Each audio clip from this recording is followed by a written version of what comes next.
Com esses pensamentos costumeiros, fui andando pela rua molhada de um dos mais tranquilos e antigos recantos da cidade. Do lado oposto, destacava-se na escuridão um velho muro de pedra que sempre tive prazer em olhar. Velho e sereno. Situava-se entre uma igrejinha e um antigo hospital. Frequentemente, durante o dia, era em sua áspera superfície que meus olhos descansavam. Havia poucos locais assim tão quietos e aprazíveis no centro da cidade, onde o usual era que em cada canto houvesse algum comerciante, ou advogado, ou charlatão, ou médico, ou barbeiro, ou calista apregoando o seu nome. Desta vez, também, o muro era pacífico e sereno. Entretanto, alguma coisa nele havia mudado. Fiquei surpreso ao ver uma pequena e delicada porta ogival aberta em meio ao muro, pois não consegui lembrar-me se aquela entrada já existia ali ou se tinha sido recentemente feita. Pareceu-me antiga, antiquíssima sem dúvida. Possivelmente aquela porta fechada, com suas folhas de madeira escura, desce, desde alguns séculos, para o interior de algum pátio de convento. É possível que já tivesse visto aquela porta centenas de vezes e nunca reparasse nela. Talvez a tivessem pintado recentemente e isto me atraísse agora a atenção para ela. Fiquei parado há algum tempo, olhando para o outro lado da rua, mas sem atravessar, pois a rua estava cheia de lama. Permaneci na calçada, olhando simplesmente para o outro lado. Escurecera bastante e me pareceu que em torno da porta se desenhava uma auréola ou guirlanda multicor. E quando me esforcei por examiná-la, distingui sobre o portal um escudo luminoso, em que me pareceu haver alguma coisa escrita. Como não conseguisse ler do outro lado, atravessei a rua, apesar das poças d'água. Então vi sobre o portal, desenhado sobre o esverdeado sujo da parede, um retângulo esbranquiçado, sobre o qual corriam letras maiúsculas, que apareciam e desapareciam com grande rapidez. Também já aproveitaram este velho muro, pensei, para anúncios luminosos. Enquanto isto, consegui decifrar alguma das fugitivas palavras.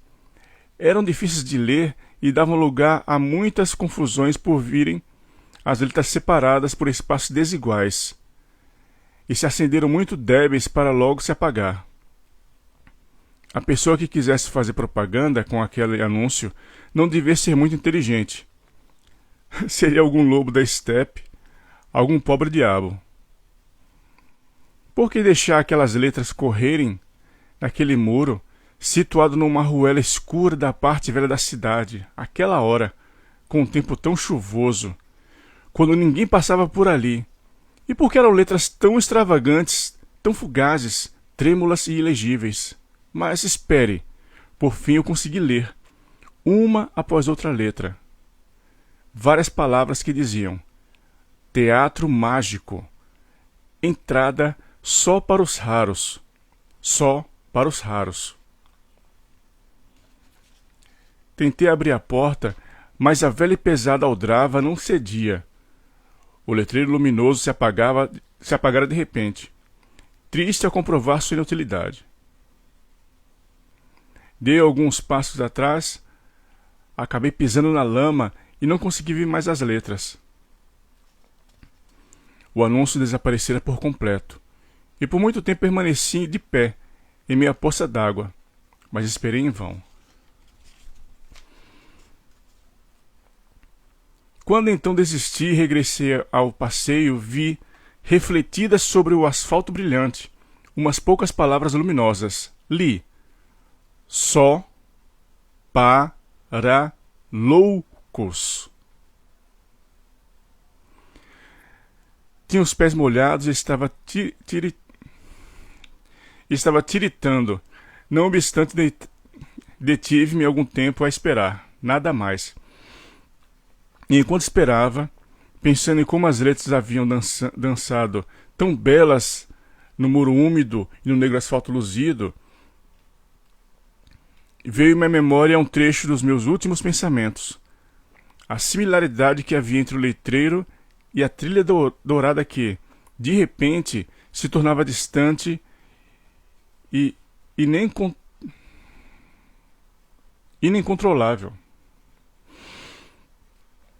Sentia frio e continuei a andar, sonhando com a trilha dourada, ansiando pela porta daquele teatro mágico só permitido aos loucos.